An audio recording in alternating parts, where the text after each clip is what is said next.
Liệu gấu có thể sống sót ở châu Phi? Cách đây một thời gian sau khi làm video liệu hổ có thể tồn tại ở châu Phi không, mình đã suy nghĩ và nhận ra rằng mặc dù có những loài mèo lớn khác ở châu Phi, nhưng không có loài gấu nào trên lục địa này. Nhưng tại sao? Gấu là động vật có vú thuộc họ Ursidae. Chúng có thể dài chỉ khoảng 1,2 m và nặng khoảng 27 kg như gấu chó, đến dài tới 2,4 m và nặng hơn 450 kg như gấu Bắc Cực. Chúng được tìm thấy trên khắp Bắc Mỹ, Nam Mỹ, châu Âu và châu Á. Chúng có móng vuốt không thể thu vào, đuôi ngắn và khứu giác tuyệt vời. Chúng thường sống đơn độc, ngoại trừ những bà mẹ có đàn con. Tổng cộng hiện có 8 loài gấu bao gồm gấu đen châu Á, còn gọi là gấu ngựa, gấu nâu trong đó bao gồm cả gấu xám Bắc Mỹ, gấu trúc khổng lồ, gấu đen Bắc Mỹ, gấu Bắc Cực, gấu lười, gấu mặt ngắn Andes, còn được gọi là gấu Andes và gấu chó. Nhưng không có loài nào sống ở châu Phi. Hãy cùng mình đi đến cuối cùng để cùng nhau tìm hiểu lý do tại sao vùng đất này không có gấu nhé. Ngoài ra đừng quên đăng ký và nhấp vào chuông để cập nhật tất cả các video sẽ được đăng. Gấu nâu có thể được tìm thấy ở nhiều môi trường sống, từ rìa sa mạc đến rừng núi cao và cánh đồng băng. Ở châu Âu, gấu nâu chủ yếu được tìm thấy ở vùng rừng núi. Ở Siberia, chúng xuất hiện chủ yếu trong rừng, trong khi ở Bắc Mỹ, chúng thích vùng lãnh nguyên, đồng cỏ núi cao và bờ biển. Yêu cầu chính của loài này là những khu vực có độ che phủ dày đặc để chúng có thể trú ẩn vào ban ngày. Sinh vật hoang dã có rất nhiều ở châu Phi. Đồng bằng châu Phi là nơi sinh sống của sư tử, tê giác, hà mã và ngựa vằn. Trên hết, lục địa này là nơi sinh sống của hàng triệu côn trùng và chim. Tại sao không có con gấu nào ở châu Phi? Gấu là loài ăn tạp đã thích nghi với rừng, núi và sa mạc, nên nhìn bề ngoài, sự vắng mặt của chúng ở châu Phi có vẻ đáng ngạc nhiên. Hiện tại không có loài gấu nào ở châu Phi. Đã có thời loài gấu nâu lang thang trên dãy núi Atlas, nơi từng là quê hương của chúng. Chúng đã đi từ châu Âu đến tận đỉnh châu Phi. Ngày nay, điều đó không còn đúng nữa. Quần thể gấu đã tuyệt chủng ở châu Phi. Bên cạnh đó, số lượng đang giảm dần ở châu Âu. Có một số lý do khiến ngày nay không còn gấu ở châu Phi. Thứ nhất, gấu châu Phi cần nhiều không gian để đi lang thang tìm thức ăn. Nhưng trong những năm qua, con người đã xâm chiếm lãnh thổ của chúng và xây dựng các khu định cư, trang trại và chiếm giữ vùng đất này. Kết quả là đàn gấu bị dồn vào những khu vực ngày càng nhỏ hơn, khiến chúng khó sinh tồn. Tiếp theo là sự cạnh tranh giữa các loài động vật. Gấu châu Phi được cho là động vật ăn cỏ và ăn xác thối. Khi con người và các động vật khác thích nghi, những con gấu bị tụt lại phía sau. Chúng không tìm kiếm được thức ăn và sau cùng bị tuyệt chủng.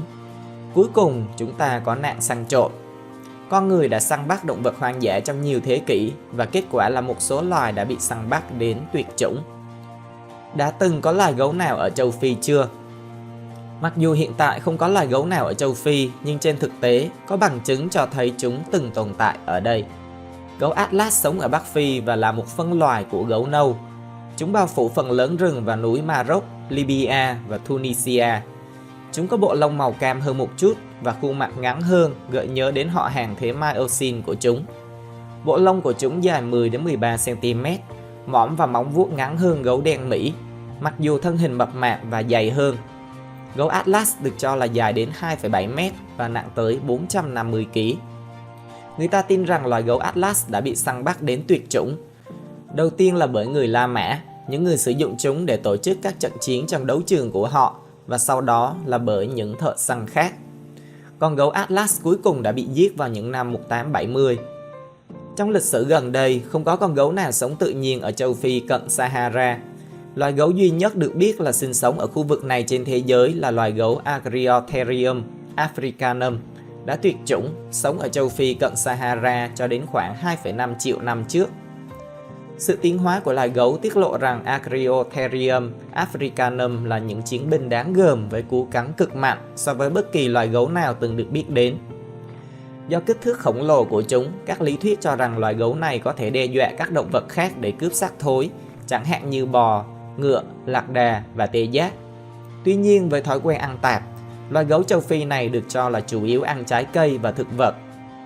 Chi Agriotherium được cho là đã tuyệt chủng vào 2,5 triệu năm trước, vào cuối kỷ Pliocene. Vậy, gấu có thể sinh sống ở châu Phi không? Đúng, gấu có thể sống ở vùng núi Atlas như trước đây đã từng. Tuy nhiên rất khó có khả năng một con gấu có thể tồn tại ở châu Phi ngày nay vì chúng không thích nghi được với môi trường. Đã từng có những con gấu bản địa ở châu Phi. Chúng đã thích nghi với điều kiện ở châu Phi và có thể sống ở đó một lần nữa. Tuy nhiên, những con gấu đã thích nghi với các điều kiện sống khác có lẽ không thể sống ở đó. Khí hậu ở đây nóng và khô hơn nhiều so với những nơi khác trên thế giới nơi gấu sinh sống. Gấu thường thích khí hậu mát mẻ hơn và thích nghi với việc sống trong rừng, vùng lãnh nguyên và vùng núi. Trong khi một số khu vực ở châu Phi có thể cung cấp môi trường sống thích hợp, thì nhiều nơi trên lục địa này có khí hậu nóng và đồng cỏ rộng mở. Điều này có thể không lý tưởng cho gấu.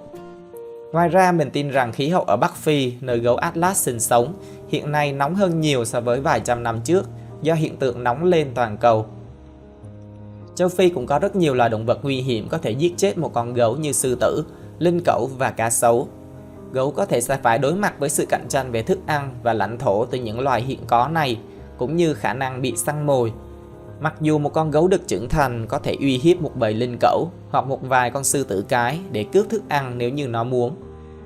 Hơn nữa, gấu nâu là loài ăn tạp nên chúng có thể chọn nơi có nguồn thức ăn phù hợp và tránh đối đầu với các loài săn mồi khác.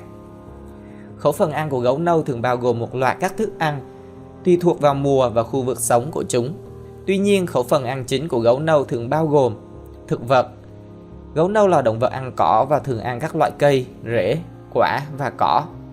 Về động vật, gấu nâu cũng là loài săn mồi và có thể săn mồi nhỏ như cá, chuột, thỏ và côn trùng. Trong một số trường hợp, chúng cũng có thể săn mồi lớn hơn như hươu, gặm nhấm hoặc bò rừng. Mật ong thường là một phần quan trọng trong khẩu phần ăn của gấu nâu. Chúng thích ăn mật và thường tìm kiếm tổ ong để kiếm được mật. Tỷ lệ thức ăn thực vật trong chế độ ăn của gấu nâu có thể biến đổi tùy thuộc vào mùa và khu vực sống của chúng. Tuy nhiên, ước lượng thông thường là khoảng 70-80% thức ăn của gấu nâu là thực vật. Trong mùa hè, khi các loài thực vật phong phú, tỷ lệ này có thể cao hơn. Trong khi đó, trong mùa đông, khi thức ăn thực vật ít hơn, gấu nâu có thể phụ thuộc nhiều hơn vào thức ăn động vật hoặc dự trữ mỡ. Sự sẵn có của các nguồn thực phẩm phù hợp sẽ là yếu tố then chốt quyết định gấu có khả năng tồn tại ở châu Phi hay không. Một số khu vực ở châu Phi có thể thiếu sự đa dạng thực vật và nguồn thức ăn dồi dào mà loài gấu yêu cầu. Ngoài ra, không thể không nhắc tới tác động của con người. Các hoạt động của con người bao gồm phá hủy môi trường sống, săn bắn và xung đột với con người có thể gây ra mối đe dọa đáng kể cho quần thể gấu ở châu Phi. Gấu từng sống ở châu Phi, nhưng hiện tại chúng chỉ sinh sống ở một số khu vực ở châu Âu, châu Á, Nam Mỹ và Bắc Mỹ. Thành thật mà nói, thật khó để một con gấu ngày nay có thể sống sót ở châu Phi nên chúng ta đang nói về gấu nâu. Trong trường hợp gấu Bắc Cực, rõ ràng là chúng không có cơ hội du nhập vào châu Phi bởi cả cách biệt địa lý cũng như khác biệt về điều kiện khí hậu. Clip hôm nay của kênh Động vật Facts sẽ dừng lại tại đây. Các bạn muốn mình làm thêm về chủ đề gì? Hãy comment ở bên dưới nhé. Xin cảm ơn và hẹn gặp lại các bạn.